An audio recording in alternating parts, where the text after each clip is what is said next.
When you look at Mayhem Brawler for the first time, I'm sure what other beat 'em up from the Genesis days comes to mind. Yeah, Comic Zone. They both have this comic book inspired look. Comic Zone takes that concept a lot further, but Mayhem does use it nicely here. I like the X-Men reference too. That's pretty cool. Let's get this started. This is Combat Overview. In this series I go over the general controls to the game's main mechanic or mechanics, who or what we use those tools on, and then seeing how it all comes together. Bit more in depth, but that's what I do.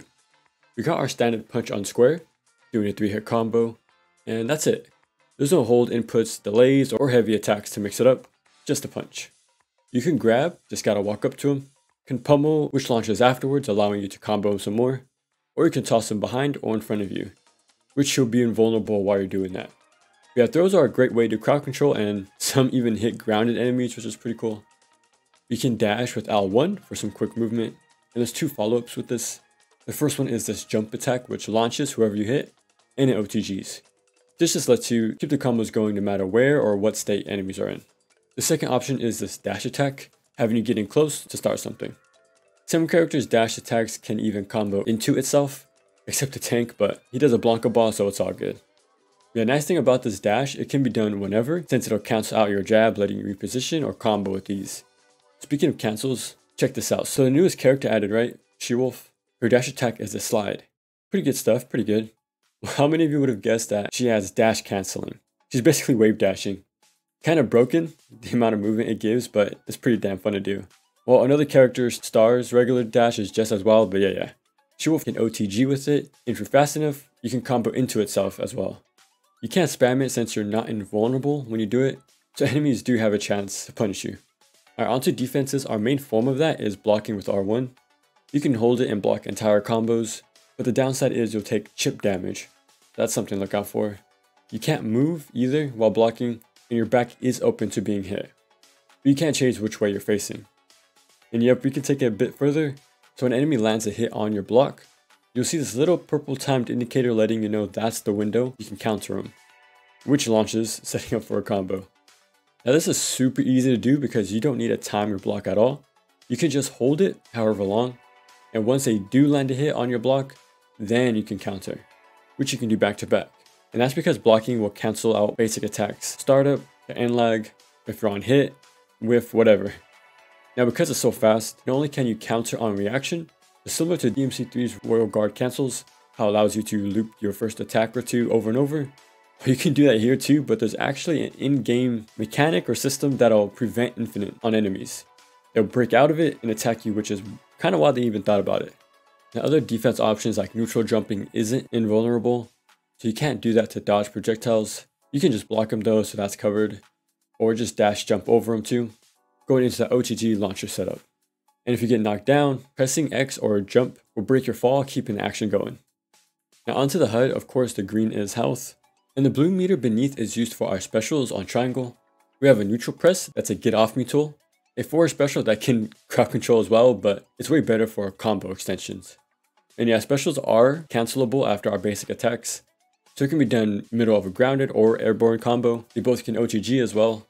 But yeah, they're good defense tool because you're invulnerable while those specials are happening, which means they can be used to break out of enemies' combos or the command grabs. It's the classic, if you're in the middle of yours or an enemy's combo, you can use a special to deal damage but keep yourself safe at the cost of meter.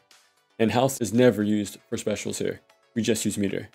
But yeah, to fill it up, just line hits, and even getting hit will actually refill it too. And now that we know all the basics, I can finally explain the game's universal combo structure that all characters can use. You'll do 3 punches, which auto launches at the end. You jump to do 3 more hits. You can end with a special if you want, but you don't need to.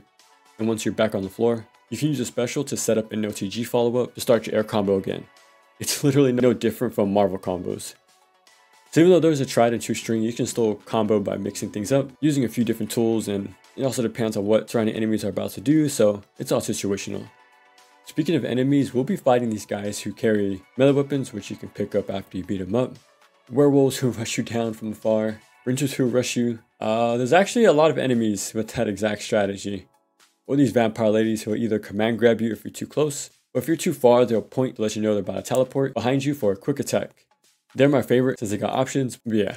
I do appreciate the game putting up invisible walls for enemies to bounce off of to help maintain the flow of combat. You won't be flying off screen, having you wait for them to shuffle back on screen. Recent beat 'em ups have been doing this, but I've always appreciated it when they do it. Now I'm sure you noticed them, but these icons above enemies' heads, pretty interesting. So if you knock an enemy down, for example, and you see a fist show up, that means they're going to wake up with an attack. If you pay attention and notice it, you can get ready for a counter and go from there. Or this rubber ducky, now it just sounds crazy. This lets you know they're still in hit stun or still open for combo extensions, like those OTGs for example.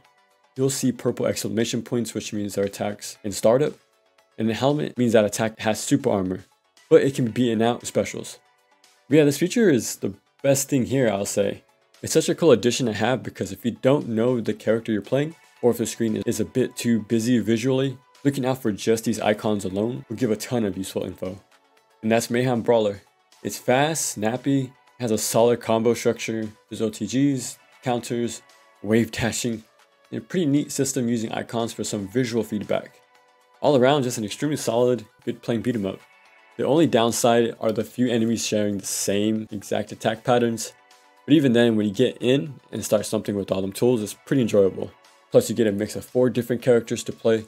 They all have the same tools, but each specialize in specific areas. And when it comes to progression, after each stage, you can choose a different level you visit, changing up your route and some story beats, which also leads to 3 different endings too. So all that mixed in together really makes sure your playtime is different and fresh. I even got the platinum, so I kinda liked what they got going on here. And with Hero Concept showing off some stuff for the sequel, I'm pretty excited where they take this next. But until then, it's pretty easy to say I'd recommend Mayhem Brawler as a good pick for a new beat 'em up to mess around in.